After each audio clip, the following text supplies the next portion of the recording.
चलिए आज हम लोग देखेंगे लूसेंट बुक का प्रागैतिहासिक काल। तो चलिए स्टार्ट करते हैं। अगर आप लोगों ने पहला वीडियो नहीं देखा है तो पूरा जाके देख लीजिए, क्योंकि हम पूरा लूसेंट बुक को कंप्लीट करने जा रहे हैं। तो चलिए स्टार्ट करते हैं। इतिहास का विभाजन, प्रागैतिहासिक काल या प्राग इतिहास, जिसे इंग्लिश में प्री हिस्टोरी, आदि ऐतिहासिक काल, प्रोटो हिस्टोरी व इतिहास हिस्टोरी, 3 भागों में किया गया है। जिस काल में मनुष्य ने घटनाओं का कोई लिखित विवरण उद्धृत नहीं किया है उसे प्रागैतिहासिक काल कहते हैं। और एक है आदि ऐतिहासिक काल। आदि ऐतिहासिक काल उस काल को कहते हैं जिस काल में लेखन कला प्रचलन के बाद उपलब्ध लेख पढ़े नहीं जा सके, उसे आदि ऐतिहासिक काल कहते हैं। मानव विकास के उस काल को इतिहास कहते हैं जिसका विवरण लिखित रूप से में उपलब्ध है और उसे पढ़ा भी जा सका है, उसे क्या कहते हैं? इतिहास। तो चलिए देखते हैं इससे संबंधित संस्कृति और उसका बर्तन। चलिए इसको याद करेंगे ट्रिक के माध्यम से। मालवा, मालवा का कलर कैसा होता है? काला और लाल। जो तेल यूज करते हैं हम लोग गर्म करके, मालवा उसको बोलते हैं हिंदी में। तो मालवा कलर कीजिएगा तो काला हो जाएगा और लाल भी हो जाता है, इसलिए मालवा को कलर याद रखना है, काला और लाल। देखिए बुर्जहोम, बुर्जहोम का कलर क्या होता है? धूसर। बुर्जहोम का कलर धूसर, बुर्जहोम का कलर धूसर। जोखा, जोखे, जोखे का कलर होता है लाल। जोखे की जगह पर याद रखिए चोखा, चोखा में डाल देते हैं गुंडी तो हो जाता है लाल। जोखे का कलर लाल। दक्षिण नपाषण काल, दक्षिण नपाषण काल कैसा होता है? चमकीला और धूसर। अब पूर्वी नवपाषाण काल भूरा लाल। तो चलिए इसको देखते हैं नोट में। ज्ञानी मानव, ज्ञानी मानव इसका साइंटिफिक नेम क्या है? होमो सेपियंस का प्रवेश इस धरती पर आज से लगभग 30 या 40 हजार वर्ष पूर्व हुआ। तो चलिए अब देखते हैं नाम एवं तिथियां।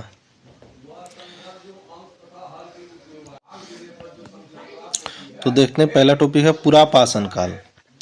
यह काल 20 लाख वर्ष पहले से 12,000 वर्ष पहले के काल को कहा जाता है। इस काल को 3 भागों में विभाजित किया गया है, आरंभिक, मध्य और उत्तर पुरापाषाण काल। मानव इतिहास की लगभग 99% कहानी इसी काल के दौरान हुई। तो चलिए अब मध्यपाषाण काल। जिस काल में पर्यावरण बदलाव मिलते हैं उसे मध्यपाषाण काल कहते हैं। इसका काल लगभग 12,000 वर्ष से पहले से लेकर 10,000 वर्ष पहले तक माना जाता है। इस काल के पाषाण औजार, पाषाण मतलब होता है पत्थर, इस काल के पाषाण औजार आमतौर पर बहुत छोटे होते थे। इन्हें माइक्रोलिथ यानी छोटा पत्थर वाला, माइक्रो मतलब होता है छोटा, यानी लघु पाषाण काल पाषाण कहा जाता है।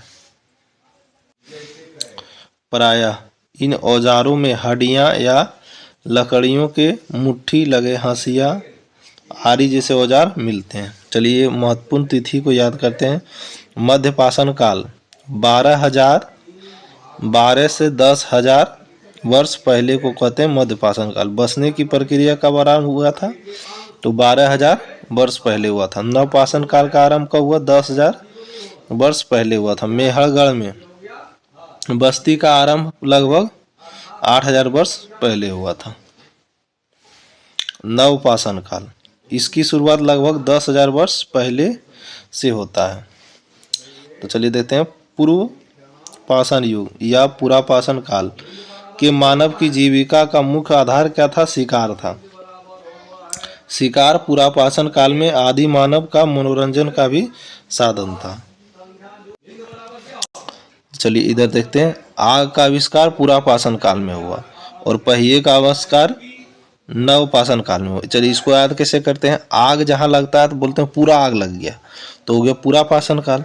अब पहिया मतलब चक्का, कोई आदमी खरीदता है पहिया, उसको कैसा खरीदता है? नया खरीदता है, तो नवपाषाण काल में पहिए का आविष्कार हुआ था। इसको ऐसे याद कीजिएगा तो हमेशा के लिए याद रहेगा। आग का आविष्कार पुरापाषाण काल में और पहिए का आविष्कार नवपाषाण काल में। पुरापाषाणिक पुरास्थल कुरनूल, कुरनूल गुफा में राख के अवशेष मिले हैं। मानव में अस्थायी जीवन की प्रवृत्ति नवपाषाण काल में हुई तथा उसने बसने सबसे पहले कुत्ते को पालतू बनाया। ये टॉपिक ये इम्पोर्टेंट है। नवपाषाण काल में अस्थायी जीवन, क्योंकि इसी टाइम से आदमी अपना एक जगह रख के खेती उती स्टार्ट किया था और उसी टाइम से ये मानव अस्थायी जीवन प्रवृत्ति आया था। पहले तो जहाँ मन होता था वहीं घर बना लेता था, वहीं खाता था जो अंट। मनुष्य ने सर्वप्रथम तांबा धातु का प्रयोग किया था, ये इंपॉर्टेंट है। मनुष्य ने सर्वप्रथम तांबा धातु का प्रयोग किया था तथा उसके द्वारा बनाया जाने वाला प्रथम औजार क्या था? कुल्हाड़ी। और इसका प्राप्तिक स्थल कहाँ है? तो अतिरंबकम था। कृषि का आविष्कार लगभग 8000 वर्ष पूर्व नवपाषाण काल में हुआ। प्रागैतिहासिक अन्य उत्पादन स्थल मेहरगढ़ पश्चिम बलूचिस्तान में बोलन नदी के किनारे अवस्थित है। कृषि के लिए अपनाई गई सबसे प्राचीन फसल क्या थी? गेहूं, और पहली फसल भी गेहूं थी एवं जौ थी। लेकिन मानव द्वारा सर्वप्रथम प्रयुक्त अनाज क्या था? तो चावल था। ये गेहूं थोड़ा कम मात्रा में होता था और सबसे ज़्यादा प्रयुक्त अनाज क्या था? तो चावल था। कृषि का उदाहरण मेहरगढ़ से प्राप्त हुआ। कुलडीहवा उत्तर प्रदेश का संबंध चावल के प्राचीनतम साक्ष्य से है। चावल का प्राचीनतम साक्ष्य किससे है? तो कोल्डेवा से।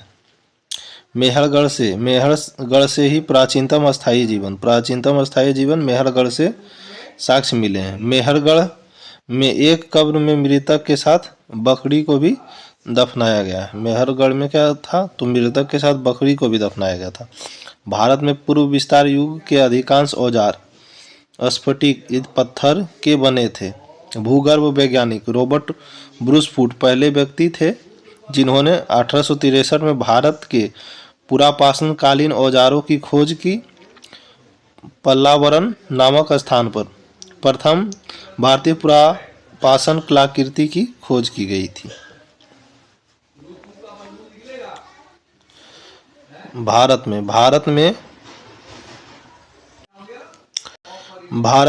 में मध्य पाषाण काल के विषय में जानकारी सर्वप्रथम 1867 ईस्वी में हुई, जब सी एल क्राइल ने विंध्य क्षेत्र में लघु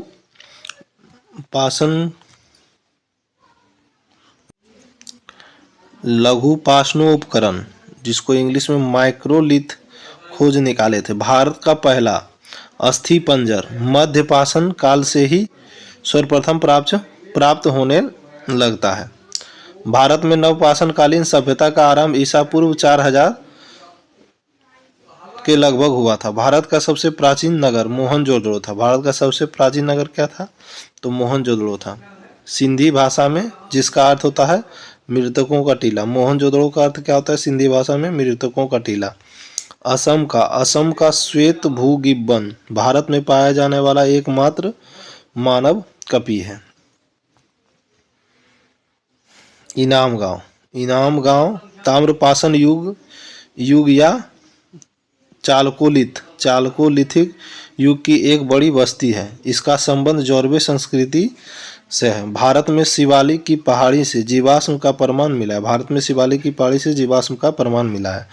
वर्ष 1867-68 में पहली बार भारत में शैल चित्रों की खोज आर्केबोल्ड क्राइकल ने की थी। भीमबेटका गुफा पुरापाषाणिक आवासीय पुरास्थल है। भीमबेटका कैसा है? पूरा गुफा आवासीय पुरास्थल है। यह मानव द्वारा बनाए गए शैल चित्रों और शैलश्रेयों के लिए प्रसिद्ध है।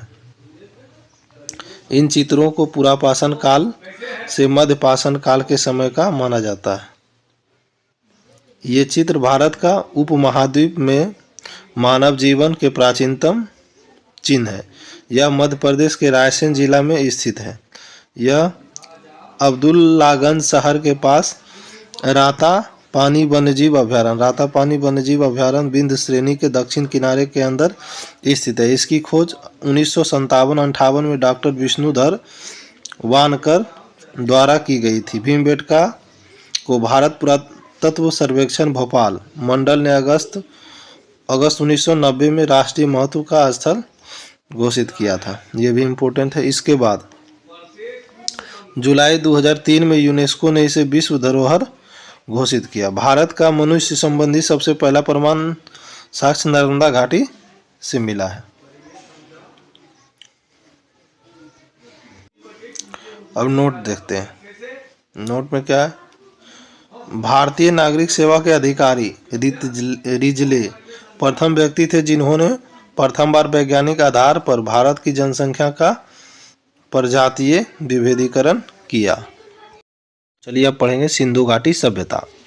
सिंधु घाटी सभ्यता में रेडियो कार्बन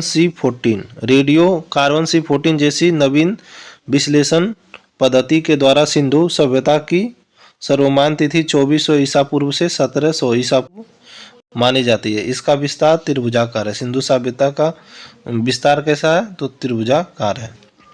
नई एनसीईआरटी के अनुसार सिंधु घाटी सभ्यता का समय काल लगभग 3300 ईसा पूर्व से 1300 ईसा पूर्व तक माना गया है। यही हम लोग को एग्जाम में आएगा तो इसी को मानना है, क्योंकि एनसीईआरटी एग्जाम मानता है। इसका मुख्य शहरी चरण 2600 ईसा पूर्व से 1900 ईसा पूर्व के बीच था। अब प्रारंभिक हड़प्पा काल 3300 से 2600 ईसा पूर्व। अब मुख्य शहरी परिपक्व जब हुआ था उसका काल था 2600 से 1900 ईसा पूर्व, और उत्तर हड़प्पा काल 1900 से 1300 ईसा पूर्व हुआ था। नोट देखते हैं। तिथि निर्धारण कार्बन 14 C14 की खोज अमेरिका के प्रसिद्ध रसायन शास्त्री कौन थे? तो BF लीवी थे। BF लीवी के द्वारा 1946 में, ये काफ़ी इंपॉर्टेंट है, बोला जाता है कार्बन डेटिंग की खोज जो होता है C14, इसका खोज किसने किया था? तो BF लीवी ने किया था 1946 में की गई थी। इस पद्धति में जिस पदार्थ में कार्बन की मात्रा जितनी ही कम रहती है वह उतना ही प्राचीन माना जाता है। मतलब कार्बन जिसमें जितना कम रहेगा वह उतना ही पुराना रहेगा। सिंधु सभ्यता की खोज 1921 में राय बहादुर दयाराम साहनी ने की थी। ये काफ़ी इंपॉर्टेंट है, एग्जाम में पूछा जाता है। सिंधु सभ्यता को आदि ऐतिहासिक काल, प्रोटो हिस्टोरिक अथवा कांस्य युगीन ब्रॉन्ज मतलब कांस्य युगीन युग में रखा जा सकता है। इस सभ्यता के मुख्य निवासी द्रविड़ एवं भूमध्य सागरीय थे। सर जॉन मार्शल भारतीय पुरातत्व सर्वेक्षण विभाग के तत्कालीन महानिर्देशक, इनके बारे में पूछा जाता है।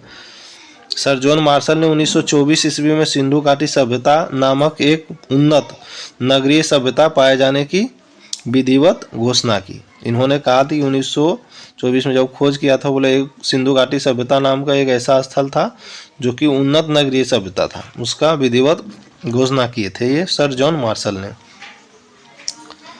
सिंधु सभ्यता के सर्वाधिक पश्चिमी पुरास्थल दासक नदी के किनारे स्थित सुतकोटदा बलूचिस्तान, पूर्वी पुरास्थल हिंडन नदी के किनारे आलमगीरपुर जिला मेरठ उत्तर प्रदेश, उत्तर पुरास्थल चिनाब नदी के तट पर, ये काफ़ी इंपॉर्टेंट, इसको अच्छा से हम बता देंगे, तट पर अखनूर के निकट मांदा जम्मू कश्मीर, दक्षिण पुरास्थल गोदावरी नदी के तट पर दायमाबाद जिला अहमदनगर महाराष्ट्र में किया था।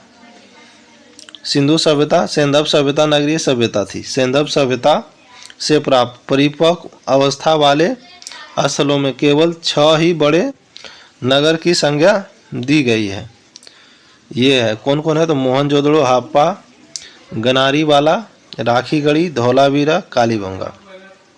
नोट, धौलावीरा भारत में सिंधु घाटी सभ्यता की पहली साइट है जिसे यूनेस्को ने 2021 में विश्व विरासत स्थल की सूची में शामिल किया।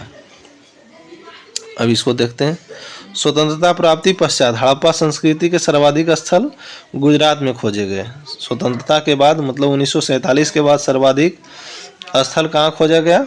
तो गुजरात में खोजा गया। नोट देखते हैं। सिंधु घाटी सभ्यता का सबसे बड़ा स्थल मोहनजोदड़ो है, जबकि भारत में इसका सबसे बड़ा स्थल कौन सा? राखीगढ़ी, जो कि घग्गर नदी के किनारे है, जो कि हरियाणा के हिसार जिले में स्थित है। इसकी खोज 1963 में सूरजभान ने की थी।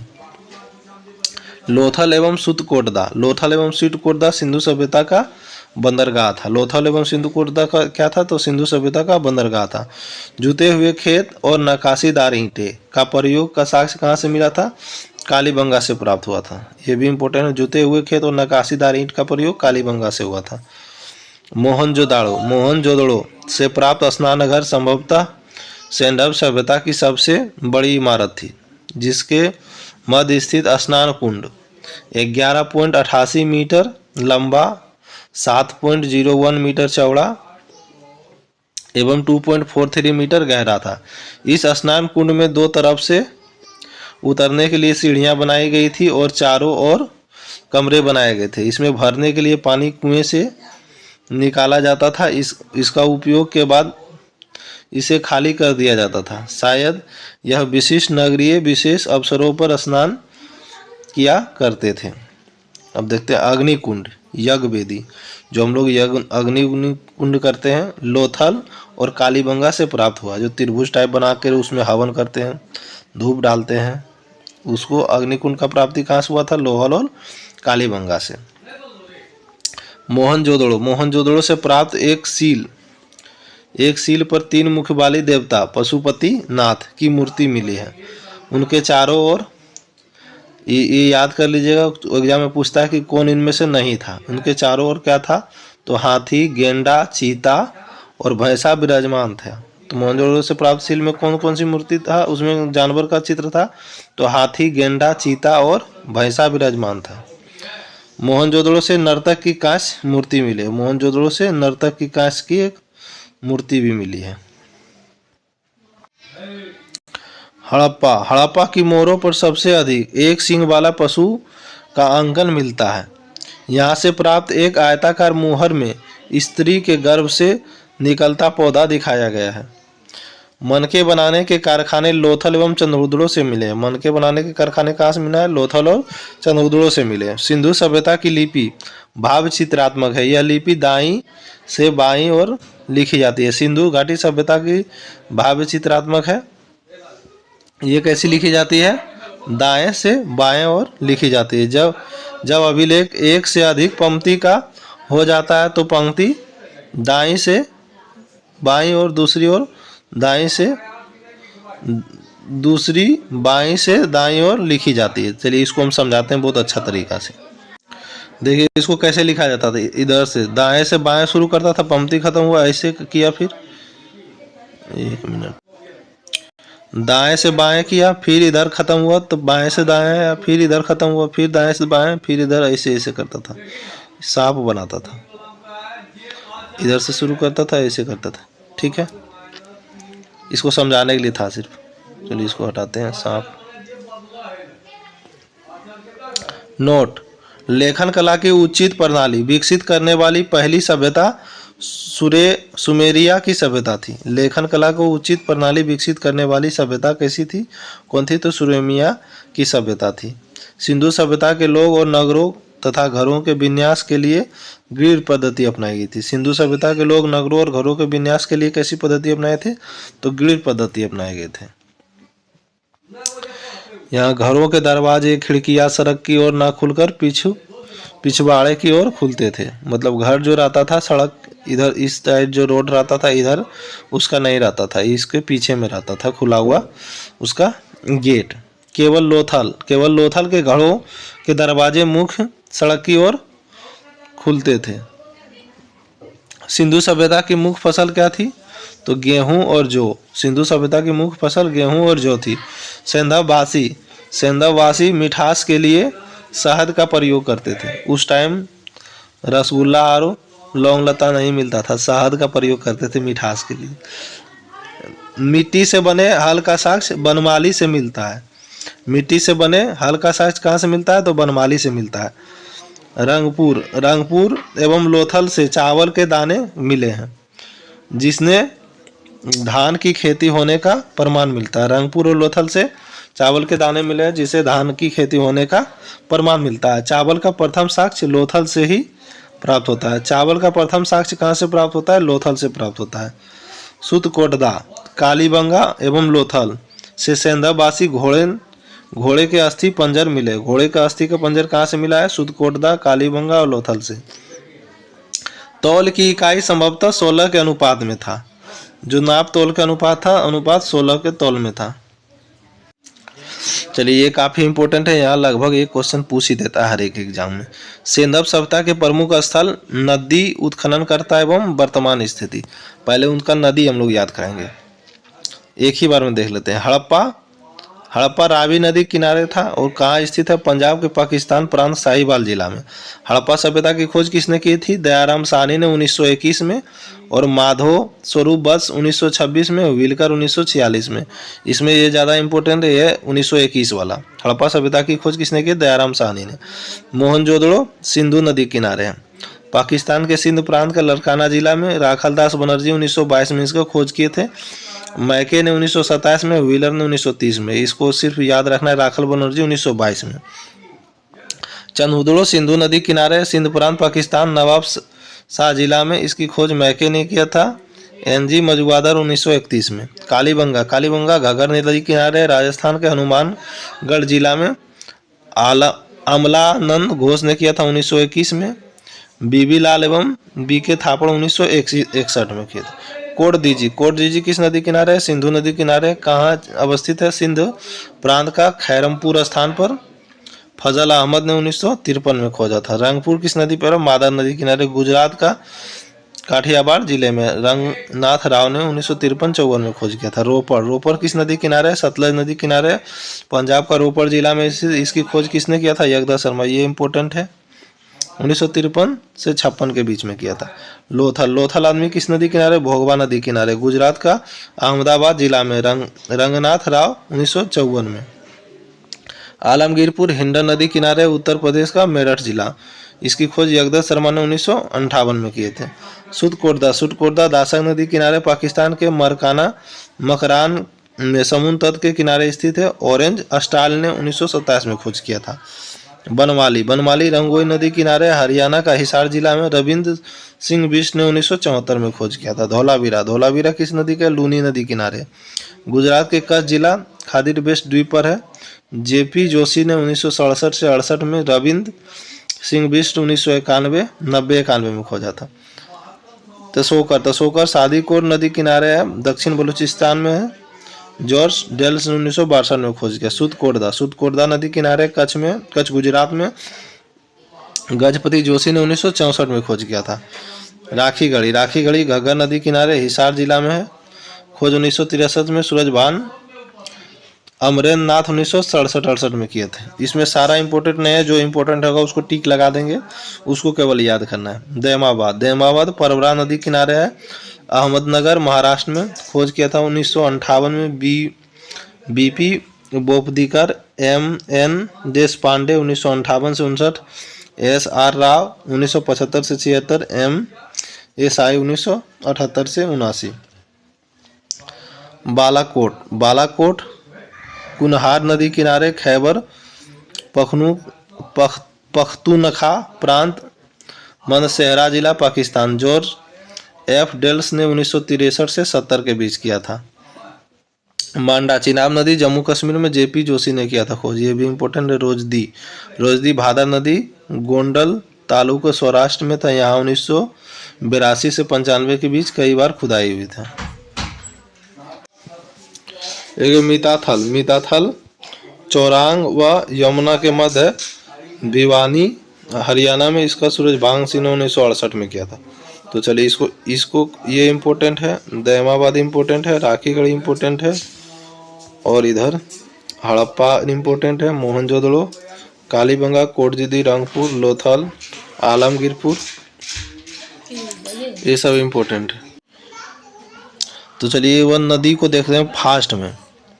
हड़प्पा रावी नदी किनारे। मोहनजोदड़ो सिंधु नदी। चंदहुदड़ो सिंधु नदी। कालीबंगा घग्गर नदी। कोटजीदी सिंध नदी। रंगपुर मादर नदी। सतलज रोपड़ सतलज नदी किनारे। लोथल भोगवा नदी। आलमगीरपुर हिंद नदी। सुटकोटदा दसक नदी। बनमाली रंगोई नदी किनारे। धौलावीरा लूनी नदी किनारे। तसोकर सादीकोर। सुरकोटदा नदी किनारे। राखीगढ़ी घग्गर नदी किनारे। राखीगढ़ी हरियाणा में घग्गर नदी किनारे।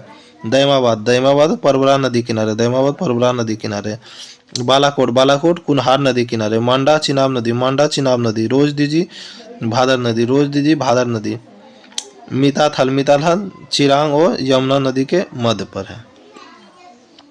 नदी को जरूरी है याद करना, इंपॉर्टेंट है, पूछ देता है एग्जाम में, और यहाँ से 1 नंबर बन ही जाता है।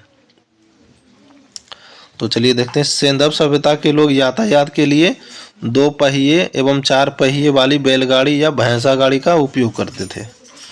मेसोपोटामिया के अभिलेख में वर्णित मेल्हा शब्द का अभिप्राय सिंधु घाटी सभ्यता से ही है। संभवतः हड़प्पा संस्कृति का शासन वणिक वर्ग के हाथों में था। पिग्गट ने हड़प्पा एवं मोहनजोदड़ो को एक विस्तृत साम्राज्य की जुड़वा राजधानी बताया था। पिग्गट के अनुसार हड़प्पा और मोहनजोदड़ो दोनों जुड़वा राजधानी था। सिंधु सभ्यता के लोग धरती को उर्वरता की देवी मानकर इसकी पूजा करते थे। सिंधु घाटी सभ्यता के लोग उर्वरता की देवी मानकर पूजा करते थे इसका। वृक्ष पूजा एवं शिव पूजा का प्रचलन के साक्ष्य भी सिंधु घाटी सभ्यता से मिलते हैं। वृक्ष पूजा और शिव पूजा के प्रचलन में सिंधु घाटी सभ्यता से मिलते हैं। तो चलिए आप देखते हैं इससे सिंधु काल में विदेशी व्यापार, आयातित वस्तु और प्रदेश। तांबा कहाँ से आयात किया जाता था? Khetri Balochistan Oman, Khetri Balochistan Oman. चांदी अफगानिस्तान ईरान, चांदी अफगानिस्तान ईरान। सोना कर्नाटक भारत में था और अफगानिस्तान ईरान। टीन कहाँ था? अफगानिस्तान ईरान। टीन कहाँ से आता था? अफगानिस्तान और ईरान से। गोमेद स्वराष्ट्र से आता था, गोमेद स्वराष्ट्र से।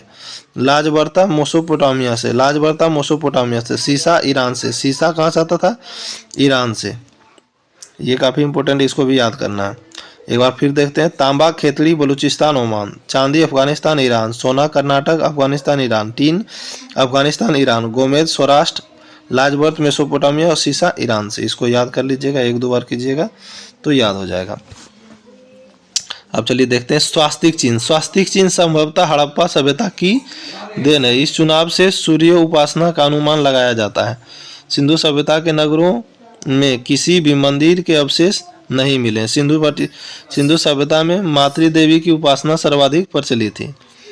पशुओं में कुबड़ वाला सांड इस सभ्यता के लोग के लिए विशेष पूजनीय था। स्त्री मिट्टी की मूर्ति अधिक मिलने से ऐसा अनुमान लगाया जाता है कि सेंधव समाज मातृसत्तात्मक था। सेंधव समाज कैसा था? मातृसत्तात्मक था। सेंधववासी सूती एवं ऊनी वस्त्रों का उपयोग करते थे। सेंधववासी कैसा वस्त्र का प्रयोग करते थे?